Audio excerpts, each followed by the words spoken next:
warahmatullahi wabarakatuh. Salam sejahtera bagi kita semua. Perkenalkan, saya Nailul Fauziah, dosen tetap Prodi Bimbingan dan Konseling Universitas PGRI Argopuro, Jember.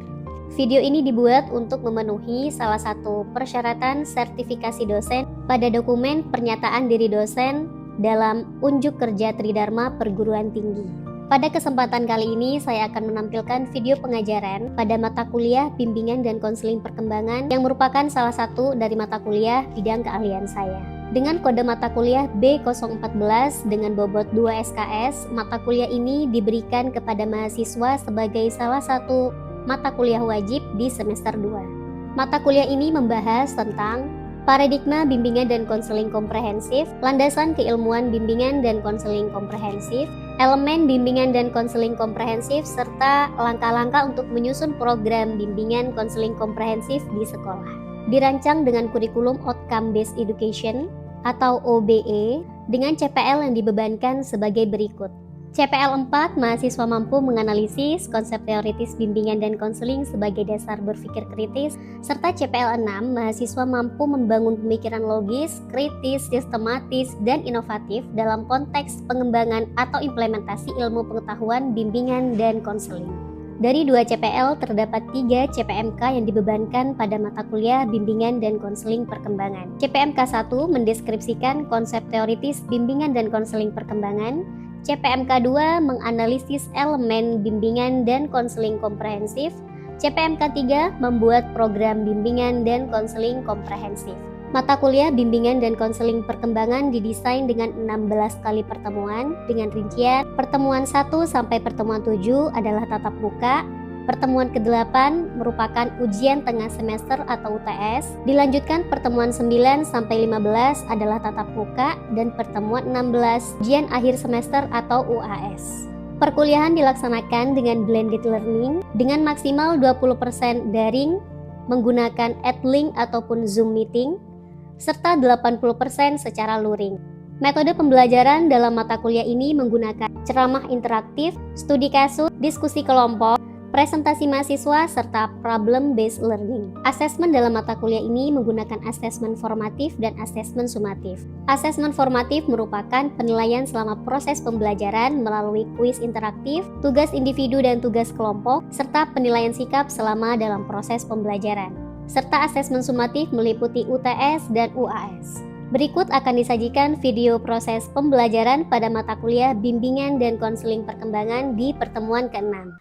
Assalamualaikum warahmatullahi wabarakatuh. Waalaikumsalam warahmatullahi wabarakatuh. Alhamdulillah, hari ini kita bertemu kembali di mata kuliah BK Perkembangan. Bagaimana kabarnya? Oke, ini pertemuan ke-6 teman-teman ya di mata kuliah BK Perkembangan. Sebelum kita mulai untuk mata kuliah hari ini, silakan teman-teman berdoa sesuai dengan keyakinan masing-masing. Berdoa dimulai. Berdoa selesai? Oke teman-teman, sebelum saya mulai untuk materi di pertemuan ke-6 ini, apakah semuanya hadir atau ada yang tidak masuk? Oh, ada yang tidak masuk. Oke, saya absen terlebih dahulu ya. Oke, baik. Sebelum kita akan lanjut ke mata kuliah BK Perkembangan di pertemuan ke-6 ini, saya ingin sedikit mengulas tentang pertemuan kemarin. Jadi silakan nanti yang bisa menjawab boleh angkat tangan. Kita sebelumnya mempelajari tentang apa saja problematika BK di lapangan atau persepsi apa aja sih yang salah tentang BK Perkembangan, tentang guru BK di sekolah, tentang persepsi masyarakat terhadap BK. Coba angkat tangan salah satu yang tahu. Oke, silahkan. BK sebagai polisi sekolah. Menurut kamu itu salah persepsinya ya? Tapi kenapa muncul persepsi itu kira-kira? Karena dari pandang siswa, BK itu menakutkan Bu. Jadi kalau ada BK tuh bagi siswa menurutnya itu kayak polisi, siswanya sering melakukan kayak menangani masalah gitu. Maksudnya sering negur gitu. Oke. Jadi dianggap polisi sekolah. Dianggap polisi sekolah. Oke, bagus jawaban dari Lana bahwa salah satu persepsi yang salah, guru BK itu dianggap polisi sekolah. Jadi sebetulnya di sini PR teman-teman adalah apa yang harus dilakukan supaya tidak dianggap sebagai polisi. Maka itu memang menjadi tugas kita untuk membenarkan persepsi yang salah itu tadi. Coba, apa langkah yang bisa dilakukan untuk menyelesaikan persepsi-persepsi yang salah seperti ini? Coba saya tunjuk ke Wildan. Apa pendapat kamu yang sekiranya bisa kita lakukan untuk membereskan atau meluruskan persepsi yang dianggap kita polisi sekolah? Kita harus mendekatkan diri kepada siswanya. Dengan cara itu kita bisa merubah persepsi mereka. Merubah persepsi mereka menjadi lebih dekat, begitu ya? Oke, terima kasih Wildan, jawaban yang baik. Teman-teman, kita akan mulai masuk ke materi kita di pertemuan ke-6 tentang elemen BK perkembangan. Sebelum saya masuk ke materi, jadi CPL yang dibebankan ke kalian itu nantinya di CPL, capaian pembelajaran lulusan, teman-teman itu dibebankan untuk mampu menganalisis konsep teoritis bimbingan dan konseling. Jadi secara umum kalian tuh harus bisa menganalisis apa konsep-konsep di dalam BK, begitu ya. Ini capaian lulusan kalian nantinya. Diturunkan lagi menjadi CPMK 2, kalian harus bisa menganalisis elemen bimbingan dan konseling komprehensif. Ini masuk ke mata kuliah, begitu ya. Terus dijabarkan lagi dalam sub CPMK. Inilah bentuk materi kita, gitu ya. Ada 4 sub CPMK. Yang pertama menjelaskan elemen layanan dasar, menjelaskan elemen layanan responsif, menjelaskan elemen perencanaan individu, dan menjelaskan elemen dukungan sistem dalam BK komprehensif. Jadi ada 4 sub CPMK yang harus kalian capai. Jadi ini tuh beban kalian dan yang harus dicapai di sini. Nanti akan ada rencana tugas mahasiswa di akhir pertemuan untuk mengukur apakah 4 ini kalian nanti tercapai.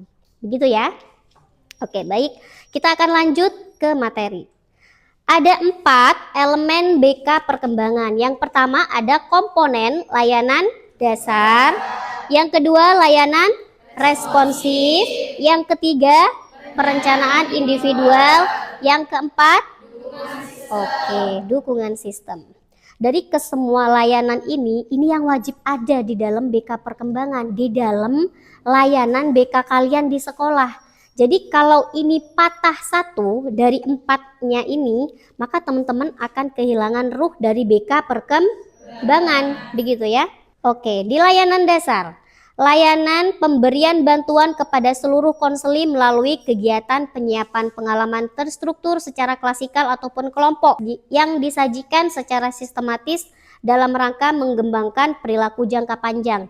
Yang intinya pada layanan dasar teman-teman itu harus mendesain di awal semester, nggak boleh asal ternyata nanti ini ada masalah ini, kita buat materinya di bulan Oktober, kita dibuat materinya di bulan September. Tidak boleh. Semua kegiatan layanan dasar harus direncanakan kapan?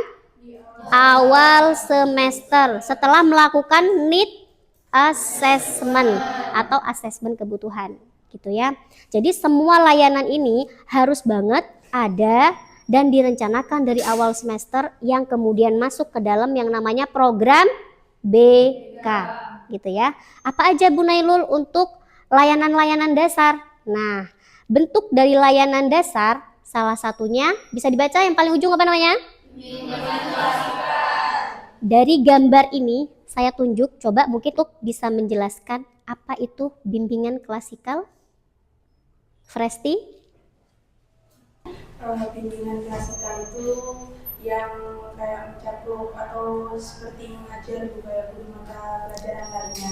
Namun bimbingan klasikal itu ditujukan untuk seluruh siswa, kayak memberi kayak misalnya pencegahan kayak bullying. Jadi siswa tersebut itu agar mengerti bullying itu seperti apa, Bu. Jadi siswa tersebut itu tidak melakukan pembullying di sekolah seperti itu. Oke, sip. Terima kasih. Oke, jawaban yang bagus untuk awal dari gambaran bimbingan klasikal. Jadi memang dari layanan dasar ini semua siswa tuh wajib banget dapat layanan ini. Salah satunya si klasikal. Di klasikal itu memungkinkan seperti saya gini loh Rek, di depan. Kalian nanti pada saat jadi guru BK akan memberikan pelajaran, bahasa mudahnya kayak guru mata pelajaran lain seperti yang disampaikan sama Fresti. Jadi kayak guru mapel ngajar suatu mata pelajaran. Bedanya apa? Bedanya materi kita bukan keilmuan seperti guru mapel pada umumnya, tapi sesuatu yang berisi kebutuhan siswa. Tadi masih ingat di awal semester kita melakukan apa yang namanya? Need assessment. Nah, inilah yang kita nanti jadikan pelajaran waktu saya ada di depan menjadi guru BK. Hasil asesmennya, oh ternyata di kelas 1 kebutuhannya adalah pengembangan untuk keterampilan sosial misal, atau untuk adaptasi di lingkungan sekolah misal ya. Atau ternyata di kelas 2 salah satunya itu banyak siswa yang empatinya kurang gitu ya dari hasil asesmen. Supaya mencegah bullying maka dibawalah materi tentang bullying di dalam bimbingan klasikal. Bisa dipahami ya? Jadi tujuannya sebagai pencegahan, bukan menyembuhkan tapi mencegah gitu ya. Nah, kalau yang menyembuhkan Bu bagaimana? Kalau mau menyembuhkan atau mengatasi masalah, maka kita akan sampai kepada layanan komponen BK perkembangan yang kedua. Namanya layanan responsif. Layanan responsif ini memungkinkan kita untuk menyegerakan layanan kalau ada problem terjadi sewaktu-waktu. Misal nih, kita ternyata di sekolah ada jadwal ngajar di klasikal kelas 7A misal. Tapi ternyata di waktu yang bersamaan ada siswa yang kemudian di kelas 7B berantem dengan teman sekelasnya. Pada waktu itu juga maka kita harus menghentikan klasikal kita karena ada sesuatu yang lebih mendesak. Itu namanya responsif begitu ya. Kita melakukan layanan responsif. Nah, misal yang ternyata bertengkar di situ ada 4 orang. Yang bersih tegang, bersih teruh di situ ada 4 orang. Dipanggil ke ruang BK. Maka mereka akan mendapatkan layanan responsif. Ini jenisnya apa? Kita akan jelaskan di sini. Coba kalau gambarannya dari seluruh gambar berikut dari kasus yang tadi saya sampaikan, itu cocoknya masuk ke layanan yang mana? Konseling kelompok. Jadi di konseling kelompok bisa digunakan, bisa juga dengan mediasi gitu ya. Kalau konseling kelompok yang membedakan apa? Di konseling kelompok kita itu menyeragamkan anak-anak yang sama. Mereka itu punya problem dalam satu masalah pertengkaran. Itu jumlahnya banyak begitu ya. Lebih dari 2 orang. Jadi pada proses layanan ini guru BK sebagai fasilitator untuk sharing dari keseluruhan peserta konseling kelompok ini tadi. Tujuannya apa? Menyelesaikan masalah. Yang ketiga, kita akan masuk ke layanan apa namanya? Komponen apa namanya? Perencanaan individual diartikan sebagai bantuan kepada konseli agar mampu merumuskan atau melakukan aktivitas yang berkaitan dengan perencanaan masa depan dan perkembangan dirinya. Salah satu bentuk dari perencanaan individual di sini ada asesmen minat dan bakat, dan ini biasanya include jadi satu di awal semester, ada asesmen bakat dan minat. Jadi guru BK pakai apa itu? Mengasesmen itu pakai apa? Pakai angket, betul sekali. Jadi guru BK sudah mendesain instrumennya di awal semester sebelum pembelajaran dimulai, kemudian dibagikan kepada siswanya. Saya tanya nih, misal guru BK itu mengajar kelas 7. Apakah guru BK ini, misal Bu Nailul, memegang kelas 7, kemudian kelas 8 dan 9, apakah saya juga yang nanganin untuk need assessment? Kenapa? Melebihi apa? Melebihi kapasitas kalau melebihi 150 siswa. Jadi harus ingat ya teman-teman, berapa idealnya guru BK dengan siswa perbandingannya? 1:150. Masih ingat atau baru tahu? Masih ingat ya? Atau mungkin ada yang baru tahu teman-teman, kita perbandingannya guru BK 1:150 siswa. Tapi biasanya di sekolah sudah didesain oleh sekolah, misalnya Bu Nailul di kelas 7, Bu Lana kelas 8, Bu Fresti kelas 9.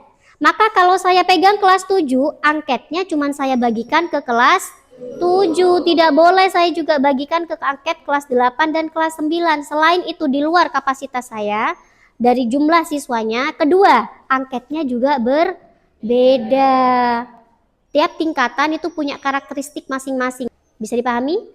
Oke, contoh yang kedua dari perencanaan individual penyusunan portofolio siswa. Jadi guru BK akan sibuk memang di awal. Kalau guru BK sibuknya itu di pertengahan, berarti kerjaannya dada. Kalau sibuknya di awal semester, maka ini yang benar. Di awal semester menyusun, kayak bikin gitu ya, pakai Canva. Buatkan, atau teman-teman bisa menggunakan Gemini AI kayak sekarang gitu ya. Buatkan contoh portofolio siswa yang bisa digunakan dalam satu semester, supaya mempermudah pekerjaan kalian lebih cepat. Jadi tujuan dari membuat portofolio ini nanti dibagikan ke masing-masing siswa yang kelas 7, anak saya. Ingat, kelas 7 ya, anak saya. Kalau 8, 9 bukan. Nah, di kelas 7 saya bagikan portofolio yang sudah saya print out. Itu akan dipegang selama 1 semester atau bahkan dibuat selama 1 tahun misal. Atau bahkan sampai dia lulus. Sistem sekolahnya di BK itu, di BK tersebut, 1 buku untuk sampai lulus misal. Nah, portofolio ini yang digunakan untuk mencatat perkembangan diri. Bagaimana prestasinya, apa yang sulit untuk dibangun di semester ini, dan apa yang sudah terbangun, semuanya dicatat melalui konsultasi yang berkelanjutan. Jadi bukan cuma siswa punya buku, tapi ada pantauan dari saya sebagai guru BK-nya kelas 7. Bisa dipahami ya? Kita akan lanjut ke yang terakhir. Namanya apa?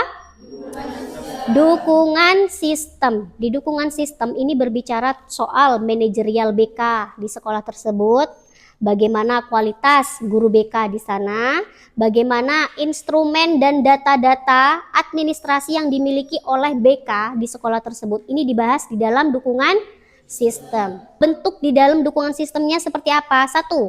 Ada rapat koordinasi guru dan orang tua. Ini ada di awal, ada di akhir semester. Jadi kalau di awal adanya orang tua diundang ke sekolah untuk hadir rapat atau hadir sosialisasi, itu untuk memperkenalkan program BK kita, teman-teman. Jadi idealnya kita itu mengundang orang tua, entah perwakilan atau per kelas, misalnya guru BK memanggil orang tua per kelas untuk memperkenalkan program yang mau kita bawa selama 1 semester dan 1 tahun ke depan.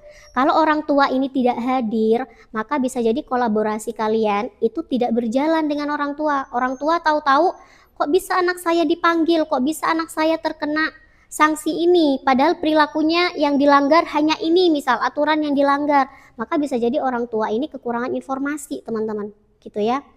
Nah, PR besar di sini berkaitan dengan orang tua. Kita harus banget punya performa yang baik sebagai guru BK agar orang tua punya kepercayaan. Kalau guru BK-nya dari awal saja sudah sering marah-marah, kira-kira orang tuanya ngeresponnya gimana? Ya benar, kalau ada yang bilang kita polisi sekolah karena garang gitu ya. Jadi teman-teman harus banget di sini punya performa yang baik. Performa baik idealnya guru BK itu apa? Ramah. Kedua, sabar. Mampu menjaga kerahasiaan, betul. Jadi beberapa yang kalian sebutkan ini bagian yang mendukung performa diri. Untuk bisa mencapai apa? Pada rapat koordinasinya biar enak gitu ya. Jadi kalau rapat koordinasinya itu terkesan tidak enak, bisa jadi karena kita nggak pendekatan kepada orang tua. Itu salah satu, teman-teman, kolaborasi yang kita lakukan dengan orang tua. Ada kolaborasi lain yang dilakukan pada dukungan sistem ini. Kolaborasi dengan siapa kira-kira? Guru wali kelas, guru mata pelajaran. Itu kolaborasi yang bisa kita bangun selain dengan orang tua. Salah satu kebutuhannya, contoh, misal kita pengen tahu absensi siswa. Yang pegang absensi itu siapa sih? Guru wali kelas. Bukan kita yang pegang. Maka kalau kita pengen tahu tentang absensi siswa, kita ngehubungin siapa? Maka di dalam program BK akan kita kasih job di situ, guru wali kelas akan memberikan informasi mingguan terkait absensi siswa. Kira-kira kita butuh absensi siswa tuh buat apa sih? Untuk apa? Oke, misalnya anaknya masuk atau enggak. Kalau anaknya enggak pernah masuk, akan dilakukan apa namanya? Home visit. Itu masuk kemana tadi? Responsif gitu ya. Nah, itu kolaborasi. Yang kedua, kita akan ada yang namanya supervisi layanan BK. Salah satu bentuk dari dukungan sistem yang dilakukan adalah kita memastikan bahwa administrasi kita semuanya itu lengkap dan semuanya baik, semuanya itu sesuai dengan standar. Cara mengukur itu baik atau tidak dilakukan yang namanya supervisi. Siapa yang mensupervisi kira-kira? Kepala sekolah, benar sekali. Jadi yang akan menilai kita, menilai saya ngajar di depan nih, sama membaca semua instrumen saya tepat atau tidak adalah kepala sekolah. Dan itu dilaksanakan biasanya di pertengahan semester atau menjelang akhir untuk dinilai begitu ya. Kemudian ada pelatihan guru BK. Pelatihan guru BK gunanya untuk apa kira-kira? Biar guru BK-nya kenapa? Biar update ilmunya, biar guru BK tuh punya kebaruan ilmu, diikutkanlah namanya pelatihan atau ada seminar atau ada workshop, guru BK-nya didaftarkan untuk mengikuti dan dibiayai oleh sekolah. Maka di sini dukungan sistemnya itu berarti dukungannya baik teman-teman, berjalan dengan ideal. Karena ternyata guru BK-nya nggak cuma dibiarkan ngatasin masalah, ngatasin siswa, tapi juga memperbarui keilmuan. Nah, ada juga kerjasama dengan lembaga eksternal. Contoh kerjasama apa? Mungkin ada yang kebayang kerjasama apa nih guru BK dengan pihak luar? Psikolog boleh. Untuk apa dengan psikolog itu? Alih tangan boleh. Atau misal ini mau ada kegiatan, kita merencanakan nih di awal semester kegiatan seminar anti narkoba misal. Siswa sehat anti narkoba. Kita kerjasama dengan siapa kira-kira? Untuk jadi pemateri itu tuh yang cocok siapa? Polisi. Maka kita ada yang namanya kerjasama dulu di awal. Jangan langsung pas hari H baru dihubungin orangnya, tidak. Itu ada administrasinya, ada prosedurnya. Kita bangun kerjasama dengan Polres, misal Polres Patrang atau Polres Sumbersari misal ya. Kita mengundang salah satu kepolisian untuk memberikan materi. Kira-kira kenapa kok dicocokkan dengan polisi? Menurut Wildan kenapa?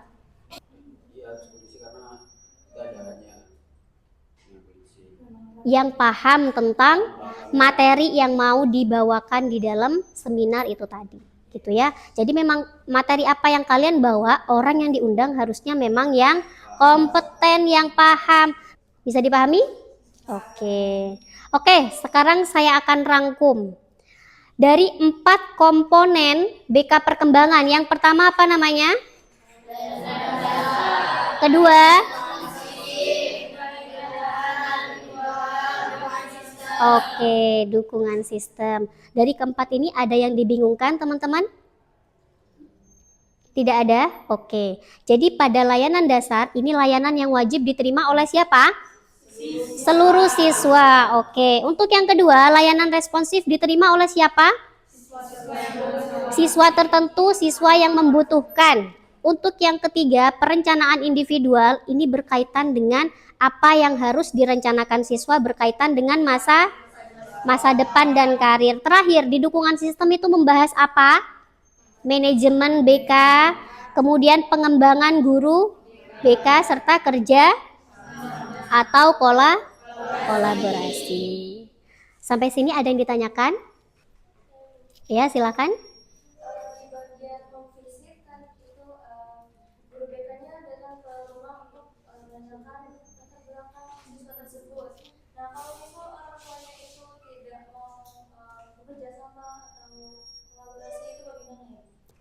Oke, pertanyaan yang bagus. Gimana kalau ternyata pada saat home visit orang tuanya tadi tidak berkenan? Nah, kira-kira gimana? Mungkin ada yang bisa memberikan tanggapan? Tidak ada? Gambaran sedikit, kira-kira harus ngapain kalau ternyata ibu mau tanya kira-kira kenapa kok anaknya tidak hadir di sekolah, orang tuanya cuma diem? Atau kalian justru malah kayak kesannya pengen diusir dengan orang tua ini diem gitu ya, kalian harus ngapain gitu ya? Gimana? Tanya ke saudara terdekat. Menurut kamu, Fresti?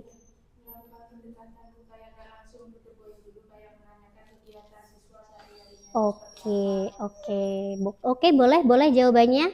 Jadi memang kenapa kok kita perlu punya performa baik di orang tua? Karena kayak gini, pada saat home visit biar enak waktu ngobrol gitu ya. Pada saat home visit pun jangan to the point menanyakan kenapa anaknya nggak masuk. Harus ada awal-awal kita pendekatan yang tepat. Jangan-jangan emang di awal kita sudah kelihatan banget mau kepo dengan masalah anaknya dia gitu ya. Anaknya si ibu ini, makanya kita terkesan ditolak. Oh ya sama ya dengan kalian, misal didatengin temen nggak begitu deket, tiba-tiba datang terus tanya, kamu ada masalah apa?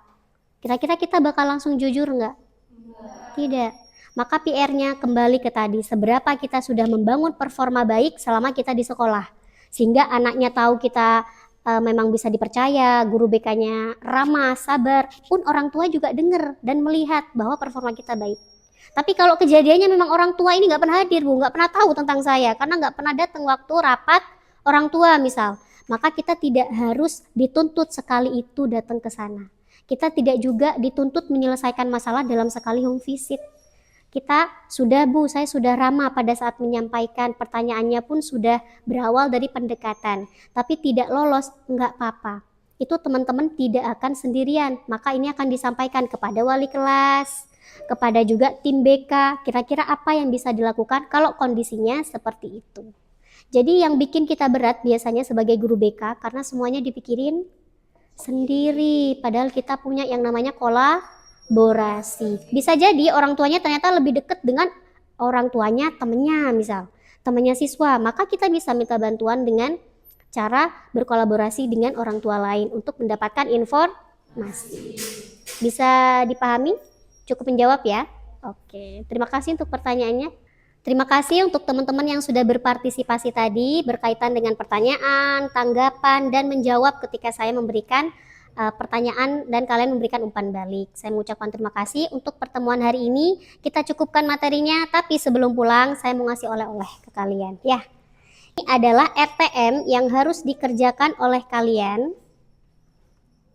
RTM ini rencana tugas mahasiswa dilakukan secara berkelompok. Untuk perintahnya sudah detail, ada di dalam RTM ini dari awal pemrosesan kelompok, tugasnya berapa lama, semuanya sudah lengkap ada di dalam RTM. Nanti akan saya kirim ke ketua kelas ya.